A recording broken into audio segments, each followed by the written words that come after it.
je vais juste faire un petit lien avec quelle CGT dont on a besoin. On a besoin d'une CGT qui, en tout cas, se donne les moyens d'œuvrer à confédérer partout les luttes où elles existent et à essayer de les rendre interprofessionnelles, puisqu'on est tous touchés, on est tous usagers d'un autre service public ou même d'autres services non publics, et y compris passer à des cahiers revendicatifs offensifs.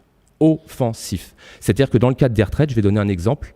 Moi, je vais peut-être choquer, je suis contre le maintien des régimes spéciaux. Je suis dans un régime spécial. Je ne veux pas maintenir mon régime spécial. Je veux que mon régime spécial il devienne général. Et il faut arrêter de se défendre. On attend les attaques en face. On sait qu'ils vont nous mordre. On sait qu'ils vont nous attaquer. Et on attend qu'ils nous attaquent pour réagir. Mettons en place, là, dans le cadre de la lutte, avec la CGT, un contre-projet en expliquant pourquoi c'est finançable. Pourquoi si aujourd'hui toutes les femmes de France et de Navarre, avec niveau de qualification égal, avaient les mêmes salaires, c'est 6 milliards supplémentaires qui rentrent dans les caisses. Si on arrête effectivement le CICE, c'est 40 milliards supplémentaires. Si on arrête l'évasion fiscale, c'est 100 milliards supplémentaires.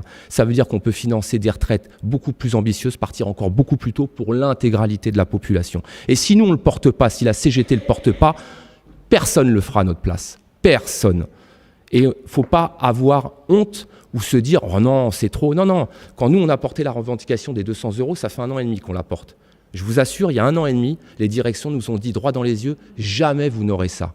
Vous êtes des rêveurs, vous êtes des utopistes, jamais vous n'aurez ça. Je peux vous dire, quand les 200 €, ils sont tombés grâce à la lutte, à des luttes massives en fin d'année, on a été les revoir, on a écrit et on a dit voilà, quand les ouvriers, quand la classe ouvrière, elle se mobilise, elle se fédère et elle va sur des luttes offensives et des luttes dures, parce qu'effectivement, on n'arrivera pas à retirer cette contre-réforme et à aller à un projet d'élargissement des régimes les plus protecteurs à l'intégralité de la population, simplement avec des manifs saute-moutons et des grévettes tous les 3 semaines. C'est pas vrai, ça se passe pas comme ça. Alors, entre le dire et le faire, il y a un monde, mais si on ne se donne pas les moyens d'essayer de le faire et d'expliquer à la population, aux agents, que c'est dans une grève dure, reconductible et en bloquant l'outil de production dans ce pays qu'on va y arriver, parce que la retraite et la sécurité sociale, c'est des milliards qui veulent récupérer pour le capital, ils ne vont pas lâcher comme ça et c'est pas effectivement en laissant Laurent Berger parler à notre place comme si c'était lui qui était représentant de l'intersyndicale alors qu'on sait pertinemment